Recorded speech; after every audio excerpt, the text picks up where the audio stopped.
Welcome to the Deep Dive. This is where we take the sources you share with us and really unpack the most compelling ideas and insights we find inside. Exactly. And for this deep dive, wow, you've given us some fascinating material. We're plunging right into a truly epic historical debate. Yeah, between two absolute heavyweights of medieval Islamic philosophy, we're talking Al-Ghazali and Ibn Rushd, who you might know better by his Latinized name, Averroes. That's right. We're looking at excerpts from Ghazali's huge work, The Incoherence of the Philosophers. Hugely influential. It was a major critique of philosophical ideas at the time. And then we have Ibn Rushd's powerful response, The Incoherence of the Incoherence, Right. a direct, point-by-point defense of philosophy against Ghazali. Quite the title fight. It really was. And this isn't just, dry academic stuff. It gets right to the heart of massive questions. Things like will, causality, what reality even is. It's fundamentally a clash about how the universe works, and maybe crucially, God's relationship to it all. And the specific question, the really mind-bending one from the sources you sent, is this. Can will, especially divine will, actually pick between things that are otherwise totally identical, similars? Right. Can it differentiate without a reason? And what does that tell us about? Well, everything. Big stuff. Okay, my brain's already buzzing. Let's try and unpack this. So the sources seem to start by setting up the philosopher's challenge to the theologians, which Averroes later defends. Yeah, they kick off with this premise about will in general, the idea that will, just by itself, can't choose between two perfectly similar things. It needs like an external reason, some nudge to make one distinct. So for a will to pick A over B, there has to be something outside the will, some quality, some circumstance that makes A different, better, choosable over B. Exactly. That's the philosophical line presented here. And they use those classic examples, right? The thirsty person with two identical cups of water. Or the even more famous one, two dates. Imagine two dates, and they're identical in every single way that matters. Size, color, ripeness, how close they are, everything. Okay, got it. Perfectly matched dates.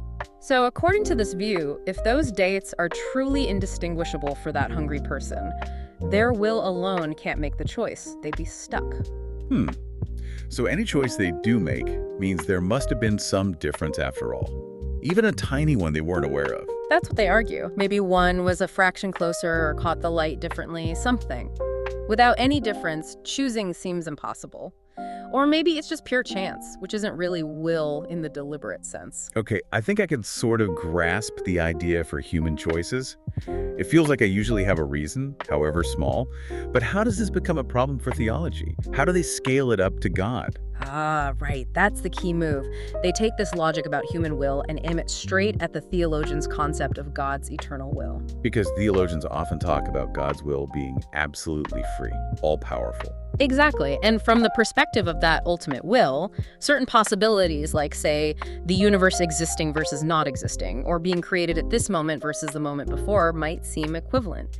Equally possible before God makes the choice. So creating the world now wasn't somehow inherently better than creating it 5 minutes ago? From God's viewpoint, before the choice, all moments were just potential moments. That's the theological emphasis, the freedom of God's choice. But the philosophers jump on this. They say, okay, theologians, if these potential outcomes or moments are truly equivalent in relation to God's will, How does God choose one? exactly. How does God's will pick this specific outcome, create the world now, over another potential outcome that is exactly similar in its possibility, like creating it a second earlier? How can God differentiate between these similars without some external factor guiding the choice? Because the philosophical premise is, you need a reason, a differentiator. But saying there's a reason outside God's own will that directs God's choice, well, that's a huge problem for monotheism, isn't it? A massive problem. It implies something limits or directs God. So the philosophers argue this makes the theological picture of divine will incoherent. If will needs a differentiator, and the possibilities facing God are equivalent, then either God can't choose, which is absurd, or something else makes the choice for God, which is theologically unacceptable. Precisely. They use this whole line about similars to try and corner the theologians, arguing their view of God's absolute freedom didn't hold up logically. Okay, so that's the gauntlet thrown down by the philosophers. Enter Al-Ghazali. He wasn't having any of it, was he? He really pushed back. Oh, absolutely. He mounted a robust defense. He didn't just defend the theological view. He attacked the philosopher's own starting points. Multiple lines of argument. And his first big counter based on the sources, seem to question the whole comparison, the analogy between God's will and human will. Yes, that's his opening shot. He says, look, comparing divine will to human will is fundamentally flawed. It's a bad analogy. Yeah. Well, he points out that even the philosophers admit God's knowledge is totally different from ours. It's infinite, perfect, simultaneous ways we can't even really imagine based on our own limited minds. Okay, yeah. Divine knowledge isn't just human knowledge scaled up, it's qualitatively different. Right. So Ghazali then asks, if we accept that, why is it suddenly absurd to think divine will might also operate differently from human will? Just because we can't imagine how a will could choose between identicals doesn't make it impossible for God. He's saying our human limitations shouldn't define God's capabilities. Our imagination isn't the measure of reality. Exactly that. He stresses that our understanding of God comes from reason and revelation, which can lead us to truths beyond our everyday experience. And he has that interesting bit about the word will itself, too. Yeah, he says if the word will is the sticking point because it carries human connotations like desire, need, changing your mind, then fine, let's use another term, as long as sacred law allows it. The point isn't the word, it's the reality, the quality in God that enables differentiation. Don't get hung up on semantics. Clever. Focus on the function, not the label. But then he doesn't just say divine will is different. He actually challenges their premise about human will too, right? That's pretty bold. This is where it gets really spicy. Ghazali goes on the offensive and argues that, hang on, maybe even human will can differentiate between similars. He doesn't even grant them their starting point about human limitation. Wait, how does he argue that? Back to the dates. Back to the identical dates. He says, okay, imagine the scenario again. The dates are truly identical in every relevant way. But, and this is key, that the person is really hungry. They must take one to satisfy their hunger. They can't just dither forever. So there's an internal compulsion, the hunger that demands an action, even if the options are equal. Right. And Ghazali says, in that situation, faced with two perfect similars but needing to act, the person will take one, they will choose. And the very act of choosing one, Yeah. even if it feels random. That act itself, Ghazali claims, demonstrates a quality inherent in the will, a power whose nature is to differentiate between similar things, simply to make a choice possible when a choice is required. It's like pure volition breaking the tie. So he's suggesting the power to choose isn't always about finding a difference out there, but sometimes it's an internal capacity to just select, to impose differentiation where none exists externally. That's the essence of it. The will itself has the property of specifying one thing over another like it, and he puts his opponents in a bind. Look, you either have to say that assuming perfect equivalence is impossible, that two dates can't be truly identical, which seems weak, Right. or you have to claim that if they were identical, the hungry man would just stand there paralyzed for eternity, staring at the dates. Which, feels absurd. We make choices like this all the time. Yeah, we pick one sock, one pen, one path. Yeah. Even if there's no obvious reason, we don't get stuck forever. Exactly. So, since both alternatives seem ridiculous, Ghazali concludes it proves there is a quality in human will that allows for differentiating similars. And if our limited human will can do this, Then it's perfectly reasonable to attribute a similar but far more perfect capacity to God's will. It dismantles the philosopher's claim that the very idea is incoherent. precisely, it's a very sharp counter-argument on the human level. Okay, that's a strong defense. But Ghazali had another line of attack too, didn't he? Turning the tables and saying the philosopher's own system relies on differentiating similars. Yes, this is his second major objection, and it's arguably even more devastating.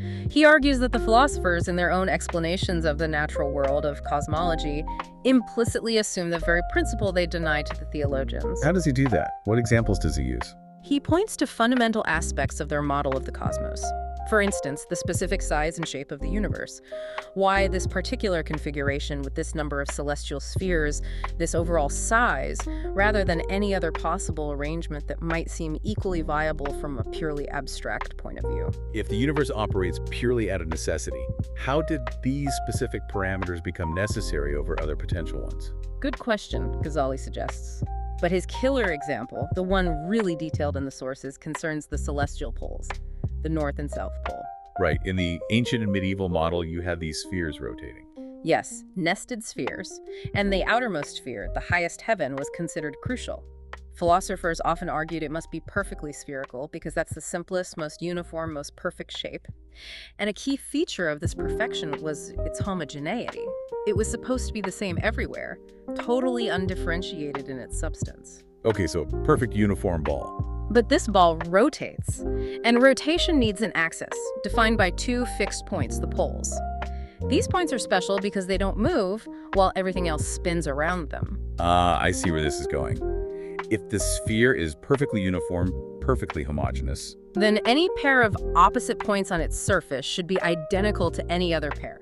Geometrically, any diameter could serve as the axis of rotation. There's nothing intrinsic to the substance at points A and B that makes them different from points C and D on the opposite side. So Ghazali asks, why these specific 2 points as the fixed immovable poles? What differentiates these spots on a perfectly uniform sphere from all the infinite other identical spots that could have been the poles but aren't? Exactly. What makes these 2 points special, uniquely suited for rest, while all other equivalent points are condemned to motion? Could the philosophers say those points just have a special quality for being poles? Ghazali anticipates that. He says, okay, if you claim the pole points have some unique, natural property making them fit for rest, then you've just contradicted your own starting point. The sphere is no longer simple and homogeneous if some parts have different inherent properties than others. It introduces a difference, a heterogeneity, into something you defined as perfectly uniform. Right. And then he asks, if other parts of the sphere could have accepted this pole-making quality, why is it restricted to just 2 points? And if they couldn't, how did this difference arise in parts that were supposed to be identical in nature to begin with? He's really got them boxed in. He has. His conclusion is powerful. Look, you philosophers criticize theologians for claiming God differentiates between equivalent moments in time to choose a moment for creation. But you yourselves, to explain why these points are poles and not others on a homogeneous sphere, must implicitly accept some principle that differentiates between equivalent points in space. So if nature itself, in your own model, requires differentiating between similars, these points versus those points, then you can't logically deny that such a principle exists or that it could be an attribute of the ultimate will. Precisely. He's saying, your physics requires the very thing you claim makes our theology incoherent.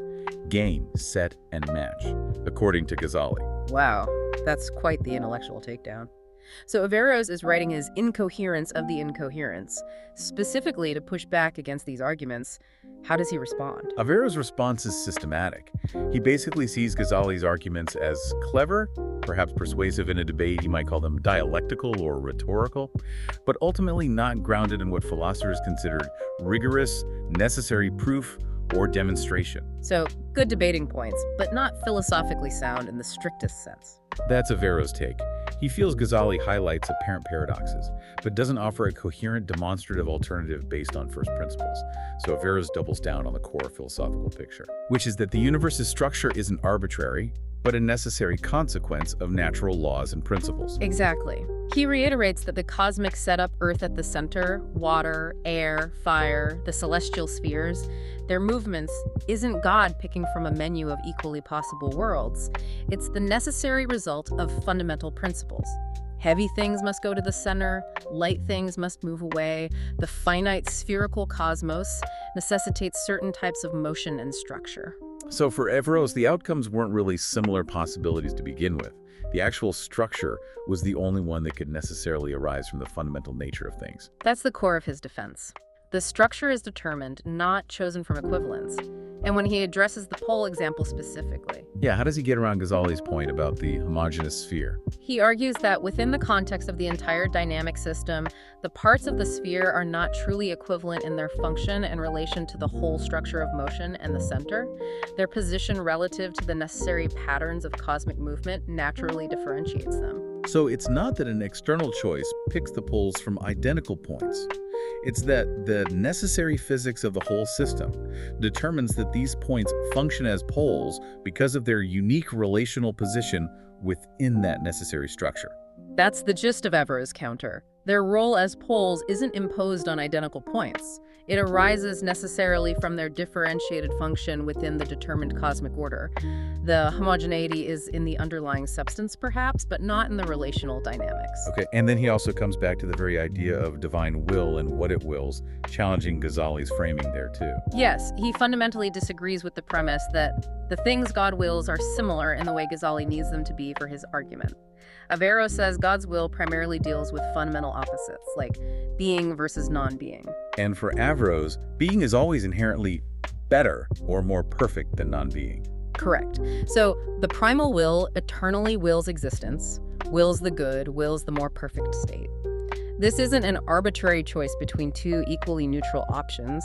It's the necessary affirmation of the better, the actualization of potential according to its inherent goodness or perfection. So in this view, God's will isn't agonizing over two identical days or two equivalent moments.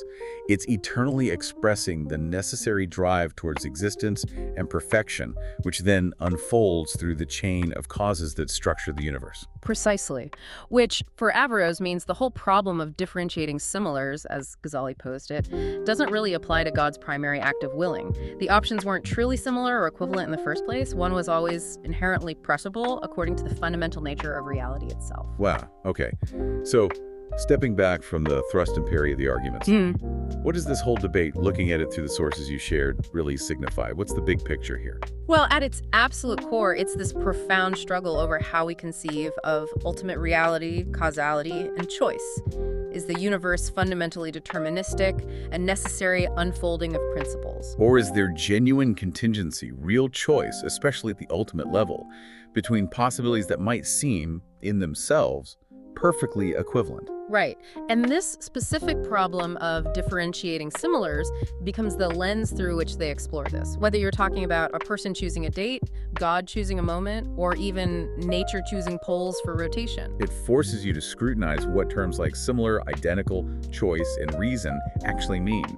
We use them all the time, but this debate shows how incredibly complex they are when you push them. And it just showcases the sheer power of this kind of deep philosophical and theological engagement, doesn't it? How it pushes boundaries and makes us question things we take for granted. Absolutely. And it's fascinating, as you hinted, that this wasn't just a debate for their time.